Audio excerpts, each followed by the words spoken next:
this one we're gonna say Imperial is the phrase, so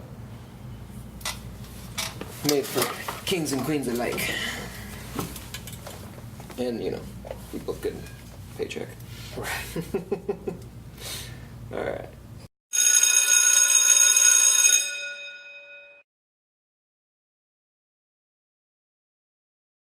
Hey everybody, welcome back to Elemental Craft. We're getting into hopefully a little bit cooler days in September now, and we've tacked on to our coffee beers with these Imperial Stouts.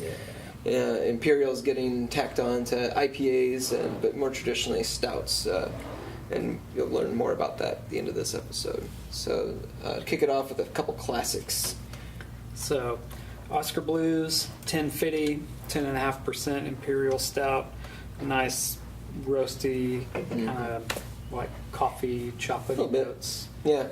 It's almost like a go-to for Oskar Blues. I mean, they've got pale ales and IPAs and session ales, but it's kind of like a session Imperial Stout for them. Yeah. And it's awesome because it's in a can, so you can pack it anywhere. Pack it up, pack it out. Yeah. On the go. And then next is Great Divide's Yeti. This is one in their series. This is the chocolate oak aged Imperial Stout. So they used to have their traditional Imperial Stout, the Yeti, which you can get in cans now as well. Also in cans. They have like a Belgian at one time. They had an oatmeal Imperial Stout at one time.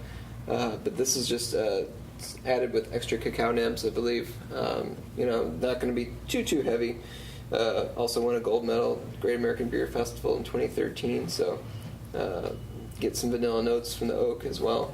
Really just solid beer, well aged. Yeah, great price too. Mm-hmm, absolutely. I believe under $10. Yep. For that sucker. That's why are you still sitting there? Right. I don't know. Next over. We love clown shoes. We're just going to say it. They make a lot of great stouts. Yeah, and for the money, 22-ounce bottle of barrel-aged beer, it's $12. Absolutely. Can't go wrong. So this is their Crasher in the Rye 2017. It is an Imperial Oatmeal Milk Stout aged in rye barrels. So we're going to read this one because this is pretty complex and pretty interesting. The label alone, I could not tell what was going on until I read it. But they say, what better smell is there than chupacabras defeated, burning in a field of rye? I don't know. Well, perhaps it's the complex characteristics of Crasher in the Rye. For this year, they brewed it with a base beer of the Undead Party Crasher, I'm pretty familiar with, and replaced the smoked malt with rye malt to complement the roasted chocolate core of the brew. They aged it in 100% rye barrels to create this new version. So I'm on board. I love rye. Yeah. And with rye barrels impart just a bit of a spiciness to the beer. That sounds amazing. And again, like you said, price point knocks it out of the park. Moving on over, we've got Ivan the Terrible. So Big Sky, known for their moose drool. Yeah. But this is a great Russian Imperial style. Mm-hmm. Only started doing this, I think, 2016, or maybe a year before that as well.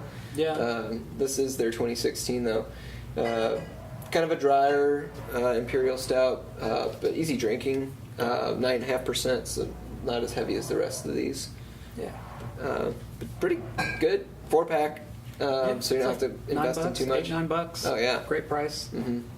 Then we're moving on to some local favorites. We've got Prairie Artisan Ales Pecan. So just like it says, malt beverage with natural flavors added. So it's pretty much their vanilla and pecan. Yeah. Yeah. And it's more, I guess, what's the base more of? Is it more of their noir, or is it just more of like a brown ale? I think it's more... Not a brown ale, but 11.5%. Yeah. Never mind. Yeah, I'm not sure exactly what the base was, but it's... It is Imperial. Imperial. By any stretch. Well, and a lot of times Imperial imparts the strength as well, which is why we pick these beers here. Not to say that they all have to be stouts. And last but not least, a crowd favorite is an Imperial Stout brewed with coconut and vanilla. This is Prairie Paradise. kind of a Miami Vice vibe. Yeah. Late 80s type bottle artwork. 13%. So that's a potent little guy there. Coconut comes through really well in this one. Yeah, early on, their first couple of batches, there were some variations from bottle to bottle where you'd find, a lot of coconut, and some you wouldn't be able to detect any, but they've really dialed it in. Yeah. And, it's really solid. It has like this kind of slick mouthfeel. A little oily. It's just, it's really good. Good call. Yeah.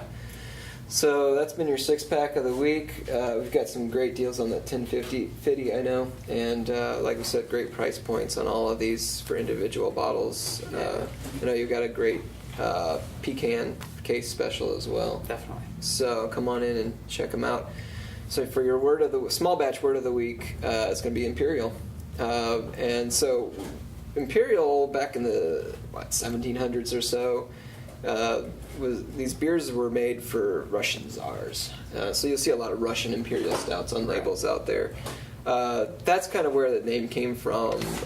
It was brewed for royalty, more or less, because they loved their strong beer.